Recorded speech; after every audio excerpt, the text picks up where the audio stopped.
میت کو چارپائی کے اوپر رکھ دیا جاتا ہے اور لوگ اس کو کندھوں پر اٹھا کر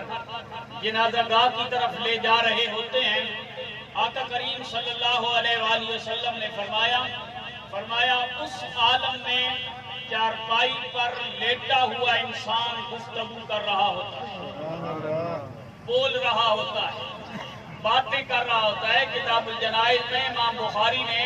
یہ حدیث ایک سے زیادہ مرتبہ نقل کی ہے۔ آقا کریم صلی اللہ علیہ وآلہ وسلم نے فرمایا جس وقت میت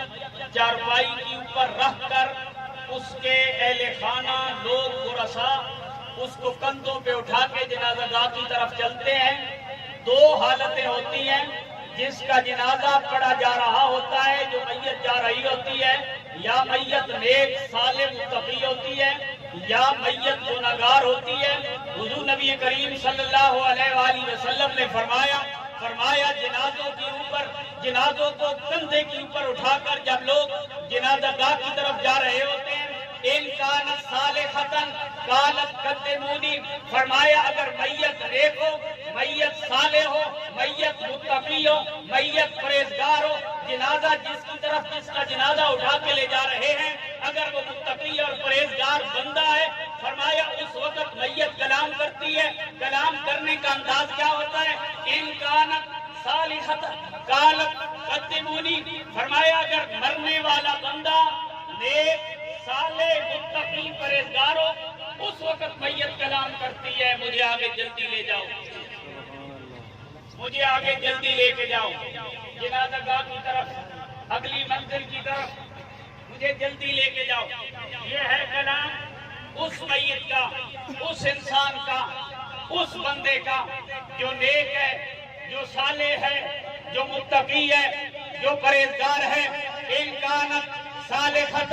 قالت قدمونی، مرنے والا بندہ نیک اور صالح ہے، بڑا چارپائی کے اوپر ہے، غسل دیا گیا، کفن پہنایا گیا، چارپائی پہ رکھ کے اب کندھوں پہ اٹھا کے جنازہ گاہ کی طرف لے جایا جا رہا ہے۔ حضور فرماتے ہیں، فرمایا اس عالم میں میت کلام کرتی ہے، کہتی ہے مجھے جلدی لے کے جاؤ، جلدی لے کے جاؤ۔ سمجھ میں بات آتی ہے کہ صالح اگر کلام کرتا ہے، غیر صالح کے لیے کیا حکم ہے؟ حضور نے فرمایا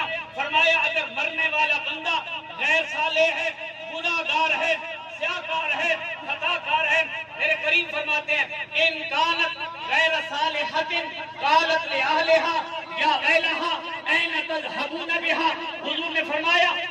اگر مرنے والا بندہ غیر صالح، غیر متقی، گنہگار اور سیاہکار ہو، اس وقت بھی میت کلام کرتی ہے، لیکن اس وقت اس کا انداز گفتگو مختلف ہوتا ہے، اس کے بات کرنے کا انداز جدا ہوتا ہے۔ وہ کہتی ہے انسان غیر صالحۃ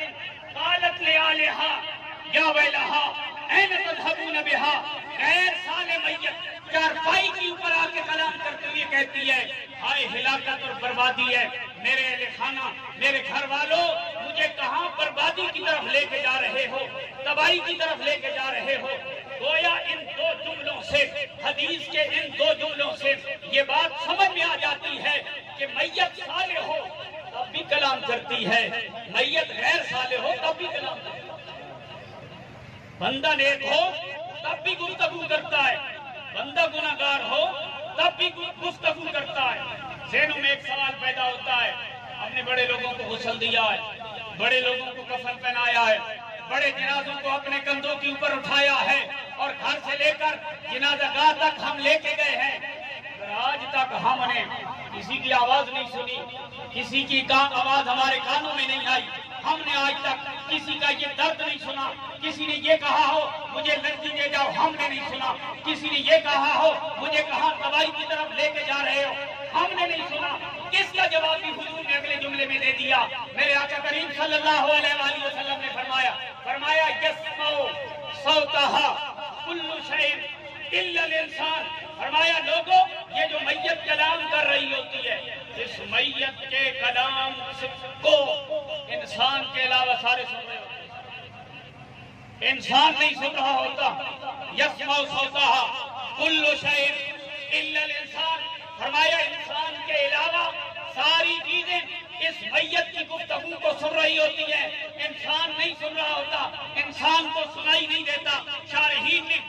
حدیث کی شرح میں کئی جوابات اس کے دیے ہیں کہ انسان کو یہ گفتگو کیوں سنائی نہیں دیتی، انسان اس وقت یہ بات کیوں نہیں سن رہا ہوتا، کیا وجہ ہوتی ہے کہ انسان کو میت کی یہ گفتگو سنائی نہیں دیتی۔ ایک وجہ یہ بھی ہے کہ یہ میت، یہ سلسلہ تجہیز و تکفین، یہ سلسلہ تدفین اور یہ غسل دینا، کفن پہنانا، میت کو اٹھانا اور اس کو دفن کرنا، یہ سلسلہ جاری اور ساری رہنا ہے۔ اگر درد بری آہیں اس وقت انسان کو سنا دے، انسان برداشت بھی نہ کر پائے اور انسان خود بے بس ہو جائے۔ اسی وجہ سے میرے آقا کریم صلی اللہ علیہ وآلہ وسلم نے آگے جواب دیا ہے۔ میرے کریم نے فرمایا لو سمع الانسان لصعق، فرمایا انسان کی یہ گفتگو، اس میت کی اگر یہ گفتگو، اس میت کی یہ باتیں اگر انسان سنے، لو سمع الانسان لصعق، اگر اس میت کی اس گفتگو کو انسان سن لے، حضور نے فرمایا پھر انسان بے ہوش ہو جائے، اسے ہوش ہی نہ رہے، ہوش حواس کھو بیٹھے، اس کی کیفیت ہی بدل جائے۔ اس وجہ سے کئی جوابات شارحین نے دیے ہیں۔ دوستان گرامی قدر، یہ جو میت جس کی روح نکلتی ہے، جو ہم سے جدا ہو کے جا رہا ہوتا ہے، یہ ظاہری طور پہ جدا ہوتا ہے، حقیقی طور پہ تعلق اس کا ختم نہیں ہوتا، اور اس کے اندر یہ چیزیں موجود رہتی ہیں کہ وہ دنیا سے جب جا رہا ہے اس وقت باتیں کر رہا ہے، صالح ہے تب بھی باتیں کر رہا ہے، غیر صالح ہے تب بھی باتیں کر رہا ہے۔ ہاں، اپنے اپنے اعمال کے مطابق اس کی گفتگو کرنے کا انداز جدا ہے، اور پھر سماج کی بلندیوں کے کیا کہنے۔ حضور نے فرمایا جس وقت میت کو قبر میں دفن کر دیا جاتا ہے اور دفن کرنے والے واپس لوٹتے ہیں، یسمعو،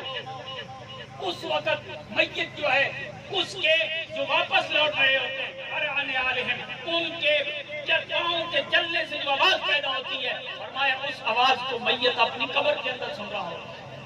تو یہ میت کی سماعت اور میت کے تکلم کا یہ انداز ہے، بولنے اور سننے کی یہ کیفیت ہے۔ اس سے آپ اندازہ فرمائیں کہ دنیا سے جانے کے بعد کہانی ختم نہیں ہوتی، جب ہم دنیا سے چلے جائیں اس کے بعد یہ محسوسات باقی رہتے ہیں، اور ہم اپنی زندگی میں جو کمائیاں کر کے جاتے ہیں وہ ہمیں وہاں پہ اس کا جواب دہ ہونا ہوتا ہے۔ یہ سارے لوگوں کے جنازوں کے اندر یہ برکت نصیب ہوتی ہے کہ اگر کسی جنتی بندے کا ہم جنازہ پڑھ لیں، اللہ کریم اس جنتی بندے کی برکت سے جنازہ پڑھنے والوں کی بھی بخشش فرما دیتا ہے۔